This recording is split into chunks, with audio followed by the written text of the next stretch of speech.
What's going on, everybody? Welcome back to Not So Pro Football Talk. Today, we are discussing everything that's going on with the NFL coaches. The NFL is absolutely nuts right now. Now that it's the end of the regular season and Black Monday has taken place, we have a lot to talk about. So, we're going to talk about a few key positions, key coaches that got fired or have a lot of responsibility this upcoming season. But first, I do want to advertise our NSP playoff bracket. So our NSP playoff bracket, it looks like this. I made it myself. If you guys want in on it, it is in our Discord. The Discord link is in the description down below. If you have the highest points and the tiebreaker, you're going to win some awesome NSP memorabilia. It's super fun. We do it for the past 3 years. So this is our third year. Join us. It's a lot of fun. A lot of our subscribers are in on it. I'm in on it. So you get a chance to come and beat me. Now that's out of the way, let's go ahead and talk about these NFL coaches. The first one I want to talk about is Ron Rivera. His command comes to an end. And honestly, I was pretty shocked that Rivera was given another chance. After 4 seasons with losing records, it just did not look good for him. And the Commanders seem to have hit the self-destruct button towards the end of the 2023 season by trading away their two best defensive players and then following up with firing their defensive coordinator just 2 games after that.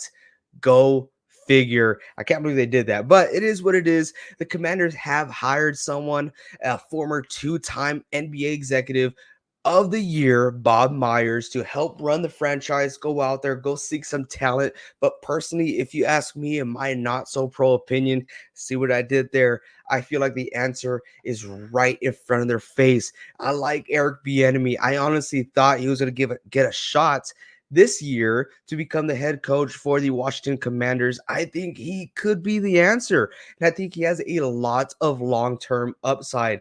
Let this guy go out there, let him try to build a team on his terms, and I think you'll like it. Look what he did out there in Kansas City. Give this guy a shot. Do I think it's going to happen? No. Now with Bob Myers out here and other hirings to help find a head coach, I don't think Eric's going to get a shot this upcoming season. Up next, let's talk about one of the most recent news out there. The Titans part ways with Mike Vrabel. I was shocked and not shocked at the same time with this. Mike Vrabel had 6 seasons, 2 playoff wins. It didn't seem that bad, but I was mainly shocked with what the Titans were doing this offseason last year. So I was mainly shocked at what the Titans were doing in the offseason last year. It didn't really make much sense to me.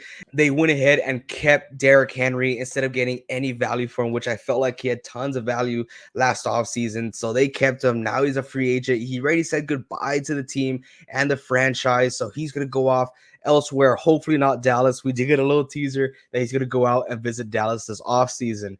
But also cashing in on an aging wide receiver for a team that doesn't have a QB, decent line, or at least a wide receiver to complement DeAndre Hopkins, which it just doesn't make any sense. This team needs to realize that they are in rebuild mode and they got to have a serious talk and look for someone who's capable of rebuilding a franchise.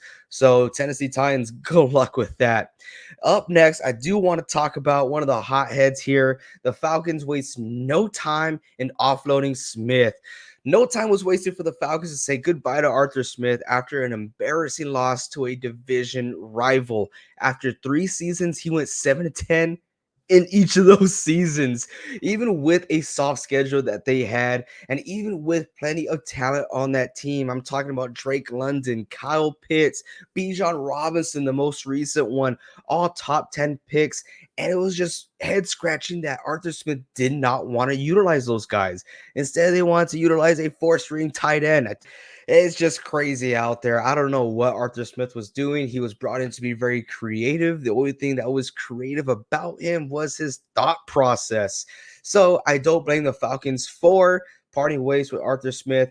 I feel like this is the most appealing team for a new head coach to land. I think the Falcons have a lot going on for them, especially in that division. I think it's up for the taking. The last one I want to talk about is Brian Daboll. Now, this guy did not get fired. No, he did not. But he's going to have a lot on his plate next season. It seemed like everyone else but him got fired. This former coach of the year has the odds stacked against him, given the task to replace basically everyone on that coaching staff. And here's a quick rundown of what I'm talking about. He's going to have to replace the defensive coordinator, Wink Martindale. He resigned. Special teams coordinator, Thomas McGaughey, he got fired. Running backs coach, Jeff Nixon, he left to become the Syracuse offensive coordinator, so good for him. Offensive line coach, Bobby Johnson, he got fired. Also, outside linebackers coach Drew Wilkins also fired. Defensive assistant Kevin Wilkins fired. And strength coach Craig Fitzgerald, he left to become the Florida strength coach. So good for him. That's a lot of coaches out there. So I'm very excited to see what Brian will do now that he's given the task to replace the whole front office for his team. Very excited. I think he could do it. Hopefully he stays. I like him a lot. But that's all I got. I know some of you guys are kind of hoping to hear some updates about Bill Belichick. I know they're meeting up, and at the time of this recording, nothing has happened. They're meeting up to see what the future lies for them. I know he's come out and said that he's going to do whatever he can to help rebuild the team because he is still under contract. Now, it would be interesting to maybe see a swap, since we did talk about Mike Vrabel earlier, to see Mike Vrabel go to the New England Patriots and Bill Belichick go to the Tennessee Titans.